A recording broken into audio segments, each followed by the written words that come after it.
Hello, welcome to the Level 1 Logics On Demand course. In this course, we will cover a series of topics that introduces you to Studio 5000 Logics Designer and help you get started with creating new projects. The course also provides an overview of the controller and I/O portfolio.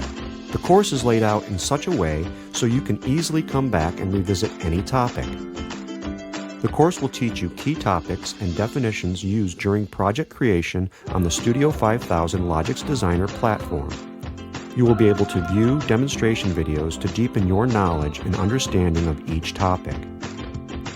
Another element of this course is utilizing a cloud-based infrastructure to interact with remote hardware.